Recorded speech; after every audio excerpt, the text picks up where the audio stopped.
ప్రియమైనటువంటి ఆరోగ్య అభిలాషులకు హృదయపూర్వక దివ్య నమస్కారములు. నా పేరు షేక్ బహర్ అలీ, ఆయుర్వేద వైద్య నిపుణుని, యోగాచార్యుణ్ణి, ఖానాపురం హవేలీ, ఖమ్మం. ఈరోజు మీ ముందుకి ఆర్థరైటిస్ గురించి మరియు దాని యొక్క లక్షణాలు, దాని నివారణ మార్గాలు, సూచనలు, సలహాలు, ఆయుర్వేద మందులు, ఆహార నియమాలు చెప్పటం జరుగుతుంది. అయితే ఇప్పుడున్న పరిస్థితుల్లోని జనాభాలో చాలామందికి ఆర్థరైటిస్ జబ్బు రావడం జరుగుతుంది. దీనికి గల కారణాలు కొన్ని దొరకవచ్చు, కొన్ని దొరక్కపోవచ్చు. ఆర్థరైటిస్ రావడానికి కొన్ని కారణాలు ఉండొచ్చు, కొన్ని దేనికి వస్తే కూడా కారణాలు లేకుండా కూడా రావచ్చు.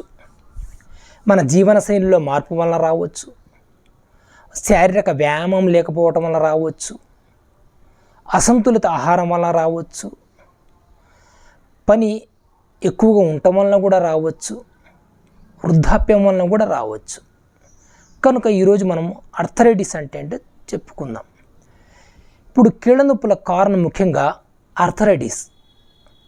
ఆర్థరైటిస్ అంటే కీళ్ళకు సంబంధించిన టిష్యూస్ వాచటము, కీళ్లకు దెబ్బలు తగిలినప్పుడు ఆ ప్రాంతంలోని క్రిములు సోకటం వలన కూడా అక్కడ మనకు ఆర్థరైటిస్ వచ్చే అవకాశాలు ఉన్నాయి.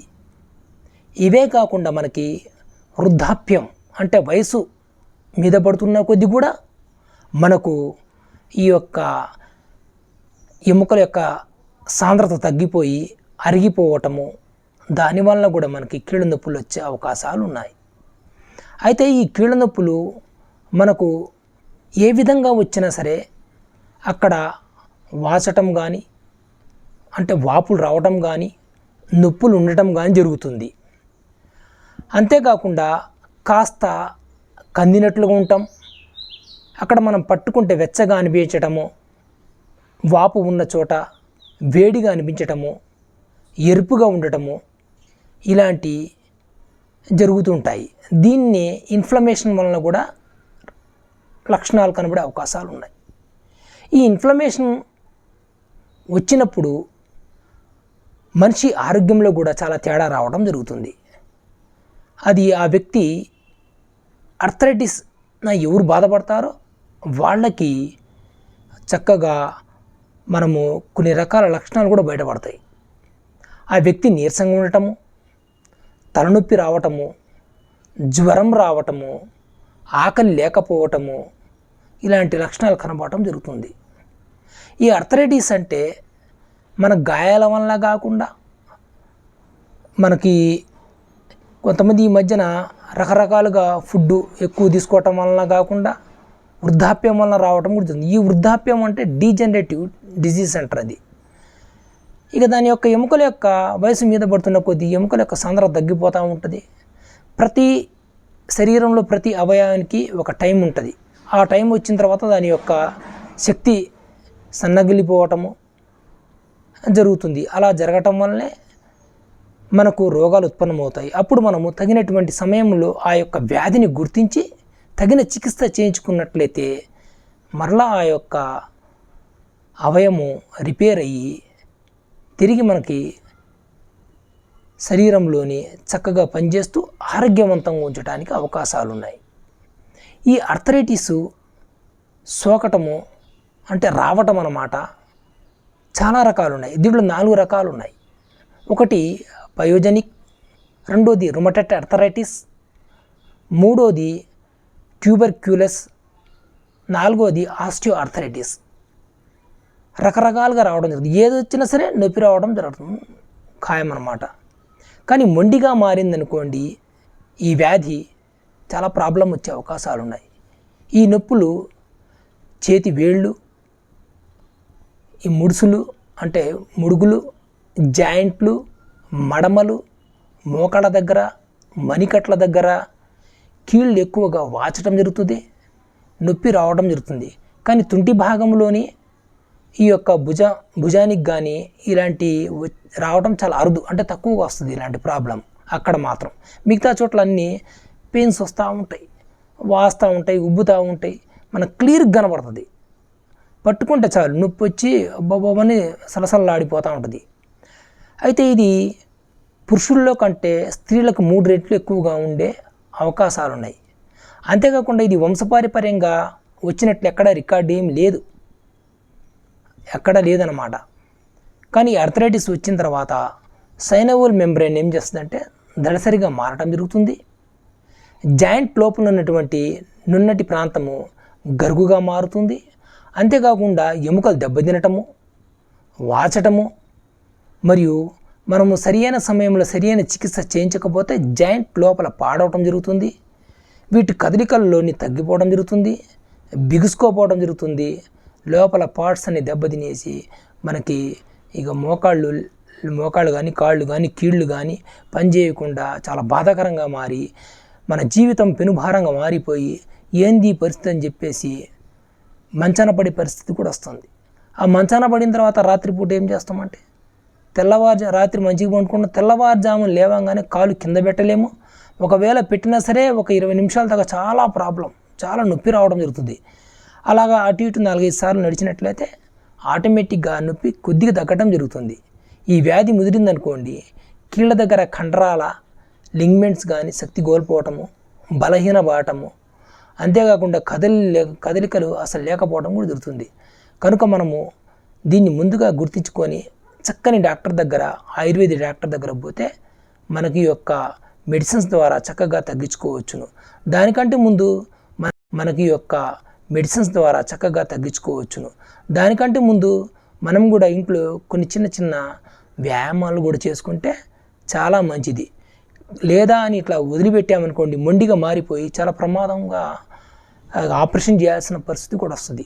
కనుక ఆపరేషన్ చేయకుండా ఉండడానికి మనము చక్కగా ముందుగా ఈ యొక్క శరీరంలో ఉన్నటువంటి నొప్పులకి, కీళ్ళ నొప్పులు తగ్గించుకోవడానికి, ఒకవేళ కీళ్ళ నొప్పులు ఎక్కువగా వచ్చినట్లయితే ఫస్ట్ రోగికి విశ్రాంతి ఎక్కువ ఇవ్వాలి. రెండోది, మనం బరువు ఎంత ఉన్నామా, హైట్కి తగ్గట్టు వెయిట్ ఉన్నామా లేదా చూసుకోవాలి. తర్వాత జీవనశైలిలో మార్పు చేసుకోవాలి. తర్వాత మాంసకృత్తుల ఆహారం ఎక్కువ తీసుకోవాలి. తర్వాత ఖనిజ లవణాలు, విటమిన్లు, తర్వాత ఆకుకూరలు, కూరగాయలు, రాగులు ఎక్కువగా వాడాలి. వీటి వల్ల మనకి కాల్షియం తక్కువ ఉన్నా సరే, చిన్న రుగ్మతలు వచ్చినా సరే అవి చక్కగా పోవటం జరుగుతుందన్నమాట. మరియు ఉదయాన్నే లేచిన తర్వాత ఒక 20 నిమిషాలు వాకింగ్ చేసినట్లయితే మనకు జాయింట్లు, ఈ లిగ్మెంట్స్ ఇవన్నీ చక్కగా పనిచేస్తూ నొప్పులు తగ్గడానికి అవకాశాలు ఎక్కువగా ఉన్నాయి. నొప్పులు పెరగకుండా ఉండడానికి కూడా అవకాశాలు ఎక్కువ ఉన్నాయి. చేతి వ్యాయామాలు చిన్నవి చేయటం, కాళ్ళ వ్యాయామాలు చిన్న చేయటము, ఇవి కూడా చాలా అద్భుతంగా మనకు చిన్నగానే ఉంటాయి వ్యాయామాలు, కానీ అవి జాయింట్స్కి యాక్టివ్ చేస్తూ ప్రాబ్లంని తగ్గడానికి కూడా చాలా అద్భుతంగా పనిచేయటం జరుగుతుంది. మరియు అంతేకాకుండా మనం ఆహారంలో కూడా మార్పులు చేసుకోవాల్సి వస్తుంది. ఆలుగడ్డలు కానీ, చామగడ్డలు కానీ, కందగడ్డలు కానీ, తర్వాత శనగపిండి, మైదా పిండి, ఫ్రైడ్ రైస్, ఇవన్నీ ఆల్కహాల్ ఇవన్నీ మానుకోవాలి, లేకపోతే చాలా కష్టం అవుతుంది. ఈ మధ్యకాలంలో మునగాకు మనము తీసుకుంటే కాల్షియం వలన ప్రాబ్లమ్స్ రావడం జరుగుతుంది. ఆ కాల్షియం తగ్గితే కూడా నొప్పులు వస్తున్నాయి అని చెప్పేసి మునగాకు తీసుకుంటే 300 రకాల జబ్బులు తగ్గుతాయని మునగాకు కూరలో వేసుకుంటున్నారు, నీళ్ళలో వేసి తాగుతున్నారు. రకరకాలుగా ఎవరి ప్రయత్నాలు వాళ్ళు జ్యూస్లో వేసుకొని తాగడం జరుగుతుంది. కానీ ఏదైనా సరే మనము తీసుకోవాల్సిందంతే తీసుకోవాలి. అధికంగా తీసుకున్నట్లయితే కూడా దానికి సంబంధించిన జబ్బులు కూడా వస్తాయి. కనుక ఏదైనా సరే మనము నిబంధనల ప్రకారం డాక్టర్ సలహా మేరకు వాడితే కీళ్ళ నొప్పులు పెద్ద సమస్య ఏమి కావు, అవి చక్కగా తగ్గిపోవడం జరుగుతుంది. కానీ శరీరానికి వ్యాయామం ఉండాలి తప్పకుండా. మనము ఈ యొక్క వ్యాయామం చేస్తూ కూడా మనం ఇంట్లో కూడా చిన్న చిట్కాలు చేసుకోవచ్చు. అవేంటంటే ఈ కీళ్ళ నొప్పులు కానీ, సంధివాతం కానీ, ఆమవాతం కానీ, కంపవాతం కానీ, ఈ రకరకాల వాతానికి సంబంధించినటువంటి జబ్బులు ఏది వచ్చినా సరే మనము వేడి పాలల్లో 1/2 చెంచా పసుపు, 1 చెంచా తేనె కలుపుకొని ప్రతిరోజు తీసుకున్నా సరే మనకి నొప్పులు తగ్గడానికి అవకాశం ఉంది. అంతేకాకుండా ఇంక కొద్దిగా నొప్పులు ఎక్కువైనట్టయితే వేడి పాలల్లోని మనము అశ్వగంధ చూర్ణాన్ని 1/2 టీ చెంచా పౌడర్ వేసి పటికి బెల్లం తగినంత మోతాదులో కలుపుకొని చక్కగా రాత్రి నిద్రపోయే ముందు కానీ, లేకపోతే పరిగడుపును కానీ, ఎసిడిటీ ఉంటే పరిగడుపును తాగొద్దు. ఇది తాగినట్లయితే మనకు చాలా ఎక్సలెంట్గా నొప్పులు తగ్గడం జరుగుతుంది. అయితే గర్భవతులు కానీ ఈ యొక్క అశ్వగంధ చూర్ణం తీసుకోరాదు. పాలిచ్చే తల్లులు మాత్రం తీసుకోవచ్చు. షుగర్ పేషెంట్స్ ఉంటే మాత్రం పటిక బెల్లం వేయద్దు. ఓన్లీ మనం వేడి పాలల్లో 1/2 టీ చెంచా అశ్వగంధ చూర్ణం వేసుకొని తాగినట్లయితే ఎక్సలెంట్గా పనిచేస్తుంది. తర్వాత మానసిక ఒత్తిడి తగ్గడానికి, నిద్ర లేకపోవడానికి కూడా పనిచేస్తుంది. అశ్వగంధ అనేది విథానియా సోమ్నిఫెరా, అంటే నిద్రను పుచ్చే గుణం దీంట్లో ఉంటాయన్నమాట. మనకు నిద్ర లేకపోయినా సరే మనకు మోకాళ్ళ నొప్పులు, కీళ్ళ నొప్పులు వచ్చే అవకాశం ఉన్నాయి. దాన్ని కూడా రుగ్మతను తొలగిస్తుంది. ఈ యొక్క మెటాబాలిజం రేట్ని కూడా చాలా చక్కగా పెంచుతుంది ఈ యొక్క అశ్వగంధ చూర్ణం. ఇది వాడవచ్చు. అంతేకాకుండా మనం వచ్చినప్పుడైతే ఆయుర్వేదంలోకి వచ్చినప్పుడైతే సర్వకల్ప క్వాత్, పీడంత క్వాత్, ఈ 100, 200 గ్రాములు, 300 గ్రాములు మళ్ళీ కలిపి చక్కగా 400 గ్రాముల్లో నీటిలోని 2 టీ చెంచాల పౌడర్ వేసి 100 గ్రాములు అయ్యే వరకు మరిగించి దాన్ని వడబోసి చక్కగా మనము ఉదయం పూట పరిగడిపినే కాలకృత్యాలు తీసుకున్న తర్వాత ఒక 2 గ్లాసులు నీళ్లు తాగిన తర్వాత ఈ కషాయాన్ని తాగుతూ దీంట్లో మన యొక్క ఆమవాతాది రసం అని చెప్పేసి టాబ్లెట్ దొరుకుతుంది. దాన్ని చక్కగా వేసుకున్నా పర్వాలేదు. నెంబర్ 1.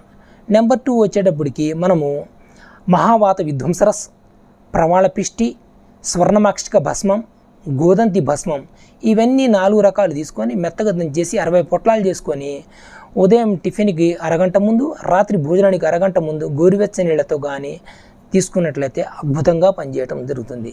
3వది, ఇవి తీసుకుంటూనే మనము సింహనాథ గుగ్గులు కానీ, యోగరాజు గుగ్గులు కానీ, త్రయోదశి గుగ్గు కానీ, రెండిట్లో ఏదో ఒక మాత్ర కానీ, పునర్నవాది మండూరు కానీ ఈ టాబ్లెట్లు తీసుకున్నట్లయితే మనకి ఈ నొప్పులు తగ్గుతాయి.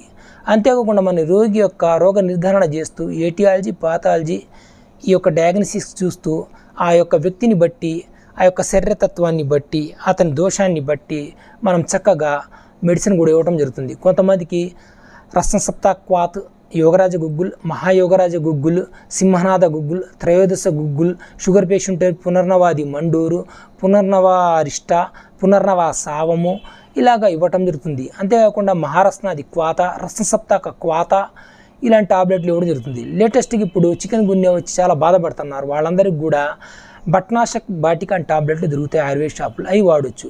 ఏ టాబ్లెట్ ఏం వాడినా సరే ఈ యొక్క డాక్టర్ సలహా మేరకు వాడాలి. డాక్టర్ సలహా లేకుండా ఎటువంటి ప్రశ్నలు వాడద్దు. ఎందుకంటే ఈ రోజుల్లో ఒక్క జబ్బు ఎవరికి లేదు. ఒక్కొక్కడికి షుగర్ ఉంది, బీపీ ఉంది, థైరాయిడ్ ఉంది, మోకాళ్ళ నొప్పులు ఉన్నాయి, కాళ్ళు నొప్పులు ఉన్నాయి, మలమూత్రం రాదు, పైల్స్ జబ్బులు ఇవన్నీ ఒక్కడికే ఉన్నాయి. ఇన్ని జబ్బులు ఉన్నప్పుడు ఈ మెడిసిన్స్ వాడాలన్నప్పుడు తప్పకుండా ఈ యొక్క దగ్గరున్న ఆయుర్వేద వైద్యుని సంప్రదించండి. దాని యొక్క నియమావళిని అనుసరిస్తూ ఆహార నియమాలు పాటిస్తూ చక్కగా నేను చెప్పిన మెడిసిన్స్ వాడితే అద్భుతంగా పనిచేస్తుంది.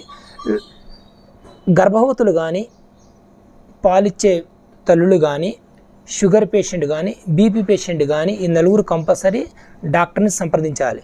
మిగతా వాళ్ళు చిన్న రుగ్మతలు ఉంటే వాళ్ళు కీళ్ళ నొప్పులకి యోగరాజ గుగ్గులు కానీ, మహాయోగరాజుల గుగ్గులు కానీ రెండిట్లో ఏదో ఒక డబ్బా, తర్వాత రస్న సప్తాక క్వాతము.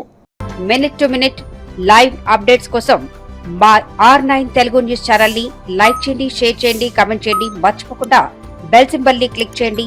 సబ్స్క్రైబ్ చేయడం మర్చిపోకండి.